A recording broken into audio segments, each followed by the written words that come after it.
Bonsoir à tous les téléspectateurs de Ibantou. Aujourd'hui, nous sommes dans la commune d'Akanda, devant le restaurant du chef au miel, pour en apprendre sur lui et sur sa cuisine. Je vous emmène dans l'antre de la gastronomie.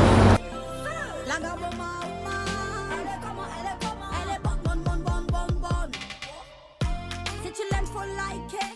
La gaboma n'est pas si compliquée. Tous ceux qui la traitent de tasse-paix. Mais tu bailles le chiba si tu veux la niaquer.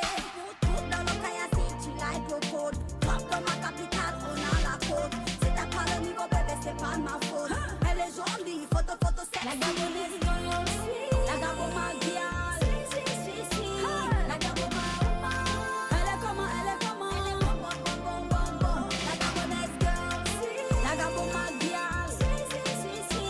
La gaboma, elle est comment, elle est comment. L'undolo va te marier. Après toutes ces années, faut pas t'embrouiller. Sache qu'elle n'est pas là seulement pour mouiller. Il est temps pour toi de te réveiller. L'undolo va te marier. Après toutes ces années, faut pas t'embrouiller. Sache qu'elle n'est Alors, chef au miel, bonsoir. Bonsoir, Vous êtes chef cuisinier et entrepreneur, c'est ça? bien sûr. Bon, je vais vous laisser vous-même faire la présentation et nous dire qui est chef au miel. Bon, chef au miel, c'est un chef cuisinier gabonais. On va dire chef cuisinier entrepreneur, c'est un businessman. En gros, c'est ce que je peux dire. D'accord, ok. Parlez-nous un peu de votre parcours avant de commencer dans la cuisine. Qu'est-ce que vous faisiez avant? Avant, je voulais faire de la musique, mais j'ai dû stopper parce que ça ne plaît pas un clou. Donc du coup, le contraste, c'était de trouver un job et revenir par après, essayer de se relancer. Donc c'était ça, et puis après, entre-temps, j'ai fait des petits boulots ici et là. Puis bon, je suis rentré dans la cuisine comme un cheveu dans la soupe, quoi. C'était pas prédestiné. Je ne me voyais pas faire ce métier. Et je suis rentré là-dedans et puis j'ai trouvé mon compte. D'accord, parce que j'ai vu des vidéos de rap dans votre page YouTube, je sais pas si vous l'avez mis. Exactement, oui, c'est bon, parce que normalement, ouais, j'ai mis. En fait, j'ai plus de. Alors, j'ai un studio d'enregistrement. Et donc, normalement, la musique, ça m'aide à m'évader. Parce que les métiers d'art, comme la cuisine, ont besoin d'autres sources d'inspiration. Et comme si j'ai besoin de sortir de ma zone de confort, à ce moment, je m'enferme dans mon studio et puis on travaille les musiques et tout ça. Donc, j'envoie sur mon compte YouTube que pour le plaisir. D'accord. C'est-à-dire, c'est un week-end, je rencontrais un type qui m'a posé la question. Il m'a demandé de savoir ce que je faisais dans la vie. Je dis, écoute, je faisais rien, mais j'étais juste passionné de cuisine. Quand on parle de cuisine, c'est cuisine maison, quoi. Je faisais avec ma grand-mère, avec maman à la maison. La cuisine, ça c'est. D'accord. De cuire ça, tu vois. Et quand je rentre dans la cuisine, dans l'univers culinaire, et je me rends compte que là, c'est autre chose.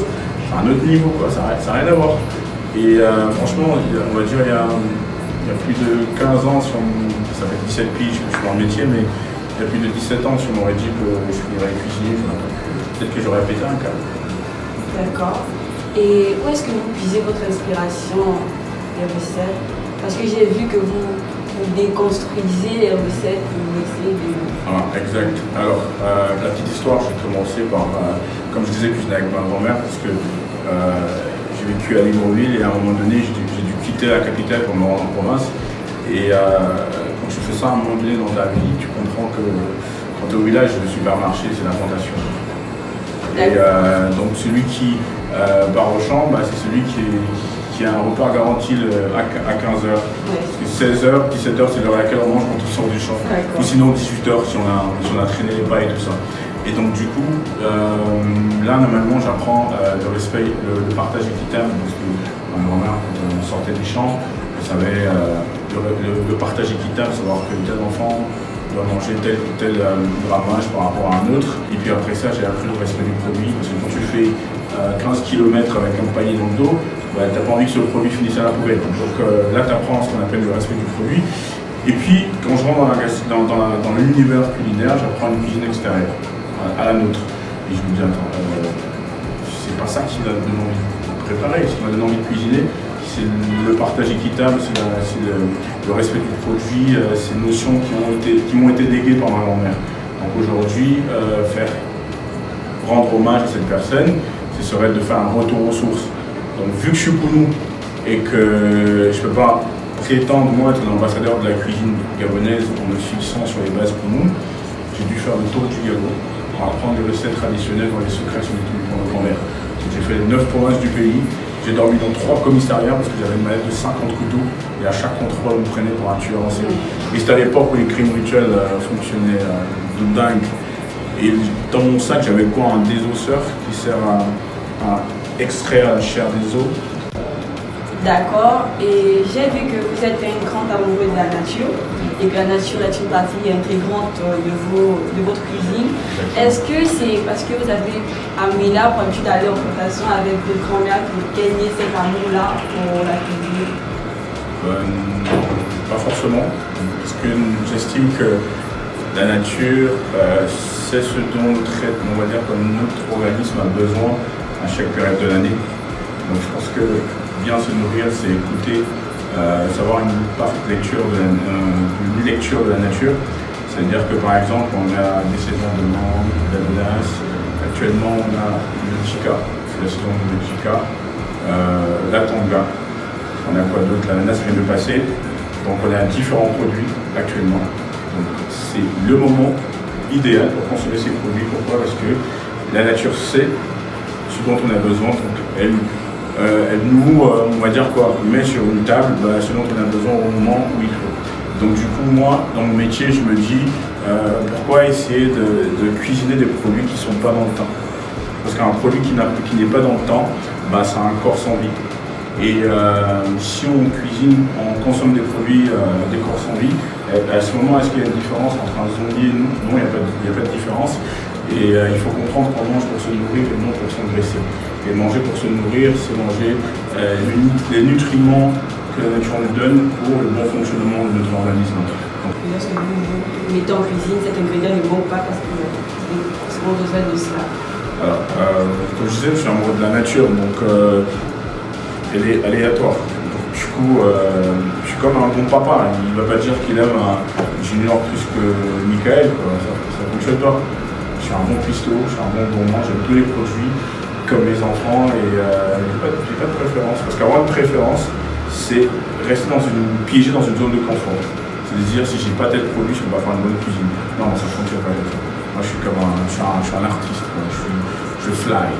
D'accord. Je n'ai pas de prison. D'accord. Et pourquoi vous vous qualifiez d'architecte du palais? Parce que ma cuisine, elle déconstruit la cuisine traditionnelle, elle étudie la structure du produit, elle reconstruit afin de rehausser les saveurs. On n'est pas nombreux à le faire. D'accord. Tu sais, ma cuisine, c'est 80% de réflexion et 20% de la mise à l'exécution. Je ne rentre en cuisine que si j'ai pensé à un plat. Je ne suis pas le genre, je rentre sur une tambouche, ça ne fonctionne pas comme ça. Et c'est comme ça que fonctionnent les grands couturiers ou les grands artistes. C'est-à-dire que quand il va penser une tenue, une collection de vêtements, ça va se mûrir dans la tête avant de matérialiser sur le terrain. Et c'est ce que je fais. Donc, raison pour laquelle, d'abord au départ, ce sont mes clients qui m'ont surnommé l'architecte du palais. Et du coup, après c'est resté, mais bon, maintenant on est entre tradition et innovation, c'est le concept actuel. Ok, et y a-t-il un chef cuisinier qui vous inspire en ce moment? Est-ce qu'en ce moment un cuisinier m'inspire? Oui, Dieu, c'est le plus grand architecte. Donc ouais, c'est lui qui m'inspire parce que quotidiennement, dans ma tête, il va mettre des inspirations, des flux de connexion qui me permettent de sortir de mon corps et de créer des choses extraordinaires. D'accord. Et maintenant, j'aimerais qu'on puisse parler du prix que vous avez reçu en 2018, du Opus d'Or. Ouais. Qu'est-ce que ça vous a fait de recevoir ce prix en tant que Gabonais? C'est un énormément plaisir parce que ce prix, c'est après ma tournée nationale. J'ai fait le tour du Gabon, j'ai appris les recettes traditionnelles, je suis allé à un concours international, on a eu le prix de meilleur plat. C'est bien, ça honore, ça prouve qu'on n'est pas là pour rien. Et après ça, j'ai eu le prix de meilleur entrepreneur de l'année. En 2021, je pense. 2020, je sais plus. Je regarde là, c'est 2020-2021, j'ai eu le prix de meilleur entrepreneur de l'année. Et donc, il y a ça aussi. D'accord. Merci pour cette interview, mais j'ai une autre petite question à vous poser. La question bonus, c'est de savoir si Chef au miel est un cœur à prendre. Un cœur à prendre, mais je sais pas. Je sais pas. Vous savez pas? C'est pas. Non, faut pas se brûler les ailes, quoi. Donc oui ou non? Il ne faut pas se brûler les ailes. Donc ça voudrait dire que sur Ça saison voudrait 2, dire sur saison 2, vous On pouvez... m'a proposé, mais bon, il ne faut pas se brûler les ailes. Si tu l'aimes, faut liker. La Gaboma n'est pas si compliquée. Ok, bienvenue dans mon laboratoire.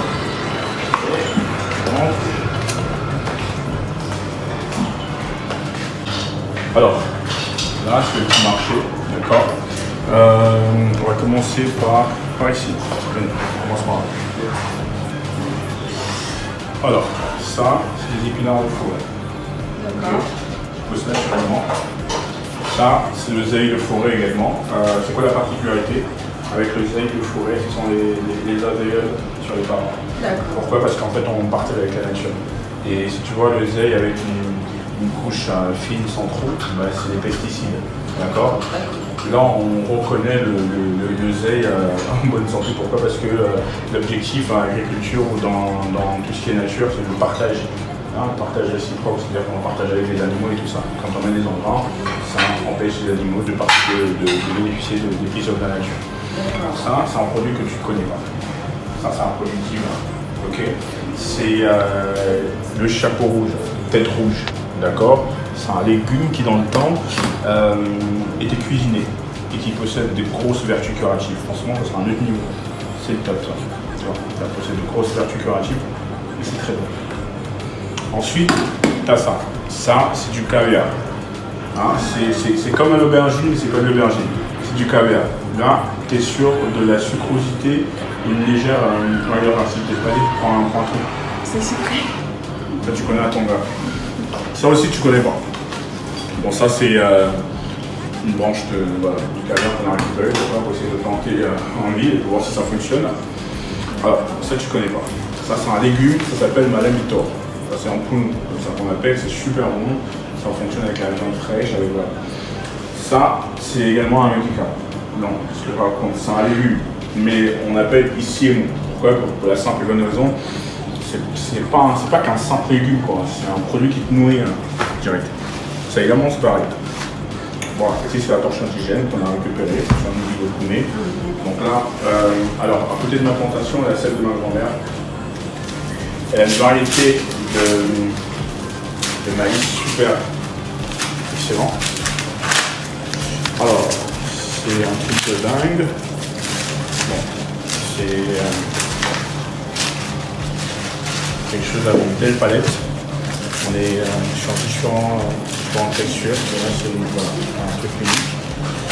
Donc, on a pas mal de choses. Je suis tombé là-dessus. Ce que j'aime avec ces maïs, c'est qu'on est sur différentes notes.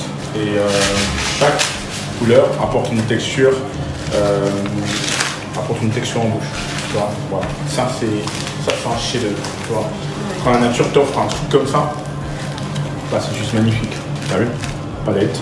Donc là on est sur différentes textures et t'es sûr d'une chose, que chaque produit, chaque couleur apporte une texture différente. Ça c'est énorme, ça j'adore. Ça aussi c'est un boraton, tu sais, ça c'est de plantation. Alors tu connais ça? Cette feuille?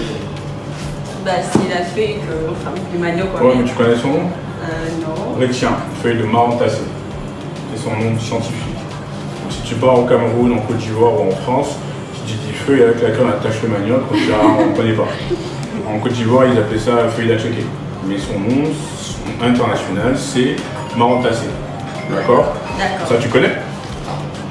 Les matotos. Ouais. Ça, c'est. Tu connais? La canne aussi. Ok, voilà. Chaque week-end, je fais un tour en champ pour voir l'évolution de la plantation parce qu'on plante des tubercules, 5 hectares de tubercules. D'accord. Et quand on sort de là-bas, on ramène cette palette de textures, cette palette de légumes afin de pouvoir proposer à notre clientèle une cuisine saine qui nourrit l'esprit avant l'estomac. C'est très important. Donc là, après ça, ce que je vais faire, rentrer, prendre une bonne douche et revenir faire une bonne nuit. D'accord. Ok, merci de nous avoir présenté ces produits. Donc, c'est un plaisir.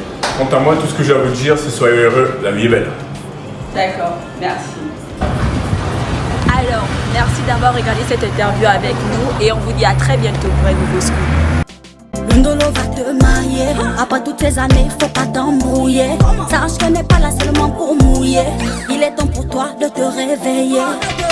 Le dollar va te